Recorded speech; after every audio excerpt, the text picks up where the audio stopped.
Were you really paying attention when you watched Made in Abyss? There's really a lot to miss in the Abyss. Hey Dalvis, welcome back to the bakery.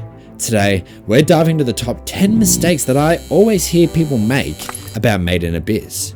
From character genders to the right order to experience the series, we'll break down the truths behind these misconceptions. Let's dive into it. Oh, and there will be spoilers, but I'll only include the minor ones. One of the most persistent misunderstandings revolves around genders of several characters in the series. So let's clear the air. Many fans mistake Marok for a girl, for some pretty obvious reasons. They wear feminine clothes and speak quite ladylike. However, Marok is actually referred to as a boy in the manga. This is canon, even if the outfit throws you off. Rakuna's gender remains a mystery. Some English translations incorrectly translate a quote from Bondrewed stating that Rakuna is an old man, but this is not accurate. In the official translation simply states, the Sovereign of Gardens who is getting on in the years used a personal relic to invade the 6th layer. This series deliberately keeps Rakuna's gender ambiguous, although I get the feeling that he actually will be an old man, because there's just so many female white whistles. This one may blow your mind, but fans often assume that Nanachi is female, including myself, but their gender has never been confirmed. Ultimately, it's left up to interpretation, and Tsukishi has actually said himself that he is keeping their gender up in the air on purpose. Sorry if I pronounce your name wrong. Akihiro Tsukishi, I don't know how to say it. Akihiro Tsukishi, maybe? Nanachi is immune to the curse? This one isn't quite as common as the whole gender swapping thing, but Nanachi is not actually immune to the curse or the abyss. When we see the flashbacks of Nanachi escaping Bondrewed with Michi in tow, we can actually see that she was affected by the 4th layer curse, bleeding throughout every orifice. Nanachi also succumbs to the curse of the 5th layer at the Stingerhead nest. Are the two of you okay? Yes. I'm used to the 5th layer strains after all. If you adjust to the eye of the force field, you won't lose consciousness. The cause of this confusion is because Nanachi has developed a unique ability to perceive the force field from their blessing, which allows them to navigate and avoid its effects to some degree. While Nanachi's adaptations make them far more resistant, they're far from immune. So if you're caught up to the manga, then you should be scared. Bondrewed cannot use his white whistle. This misconception likely comes from the fact that Bondrewed's soul is no longer bound to his current body, and is now just within his white whistle. However, Bondrewed is still capable of using his white whistle. The whistle's functionality extends to him, even in his altered state. In case you missed my Bondrewed breakdown, he also rubs his whistle instead of blowing it, probably because of that hefty mask. Torka is Lyza's white whistle. Here's a fan theory that gets a lot of attention: the idea that Torka, Lyza's partner, became her white whistle. Sorry to say this, but it's false. If you want to avoid the spoiler on who her real white whistle is, then click on the timestamp on screen here. But honestly, it's not that much of a spoiler at the moment, until we learn more about them. Lyza's white whistle is a person named Donnie. We only know this because Fapta has an inherent power that allows her to see and talk to souls in the abyss. If you want to learn more about souls, click on this video up here, or over here, wherever it is. When Rico asked Fapta if she can speak to her mother's white whistle, she confirmed. Fapta proceeded to get shocked from what Donnie was saying, or the presence he was putting out, or something. But he did mention that Reg will have somebody waiting for him in the final boundary of the 7th layer. That was all Donnie was caring to say, and we still don't know anything more about Donnie's character or relationship to Lyza, or why he would sacrifice everything for her mission. Speaking of white whistles, their steps to become either a white whistle or blessed Nariete are quite similar, although they often get confused, so let's clear the air on this one. To become a blessed Nariete, you need to ascend the abyss in at least the 6th layer of the abyss, at the same time as somebody who loves you as much as you love them back. This love needs to be mutual. The blessing will change the form of both the receiver and the giver.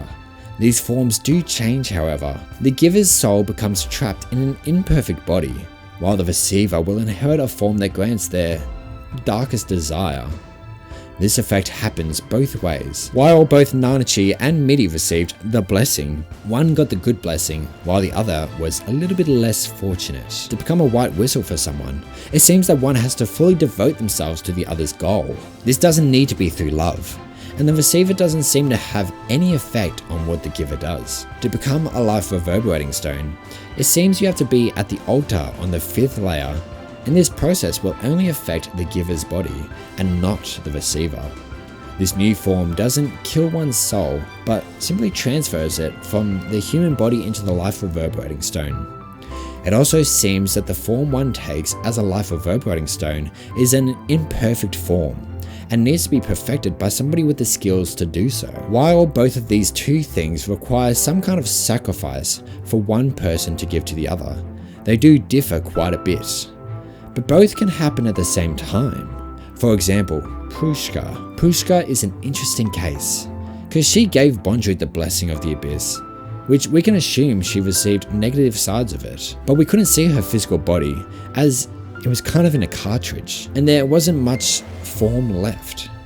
However, after this, Pushka was still able to devote herself to become a life reverberating stone for Rico, and it just so happens that she was in the right place at the right time to convert herself. What's interesting to think about is that technically when Nanachi and Midi were turned into Nariete, there was technically another way out for Midi. If they both went to the altar, and if Midi wanted to, devote herself to Nanachi's mission and turn herself into a life reverberating stone for Nanachi, she would be making Nanachi into all 6 white whistle. Except, what I'm not completely sure about is whether or not Nanachi had a strong enough mission for Midi to devote herself to. The other thing we're not sure about at the moment is if, for the blessing, you need to push the curse from one person into the other using some sort of artifact or scientific creation, like the elevator or cartridge. What order to watch Made in Abyss in? Newer fans often get confused on how to approach Made in Abyss due to its unconventional release order. But here's the definite way to experience it. Start with season 1 of the anime, obviously. You can ignore movie 1 and movie 2 as they're just recap movies. But honestly, personally, I would recommend watching the beginning of movie 1 because it has some extra scenes of Oz and Lyza's journey before the show starts. Their mission to find the unheard bell. Movie 2 also has a quick scene at the end that introduces Pushka before movie 3. Then the most important part that you don't want to miss is watch movie 3, Dawn of the Deep Soul. It's not optional. Crazy to think about how many people go to season 2 before watching this movie. Finally, you can dive into season 2 of the anime.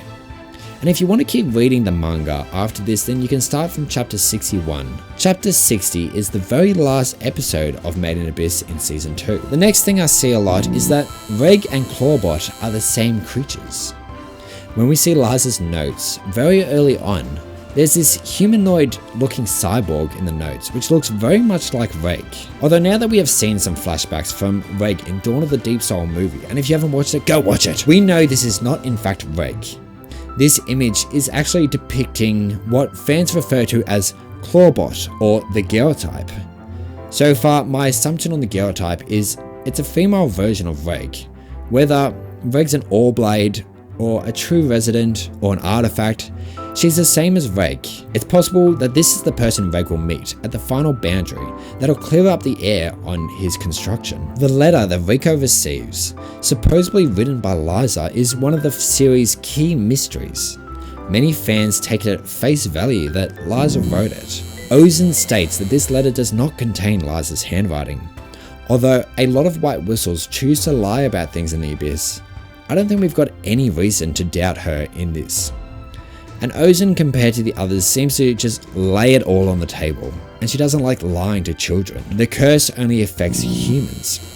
This is an interesting one. Some fans mistakenly believe the curse of the Abyss only affects humans. This just isn't true. The curse effect seems to affect any living being with an abyssal soul, as seen with Miti and other Nariate. So far, it doesn't seem to affect any of the abyssal beasts, as they all seem to be able to ascend the Abyss without issue. The Abyss is often described as 20,000 meters deep, 20 kilometers, but this number is only an estimate. The depth isn't actually known. The deepest layer remains largely unexplored.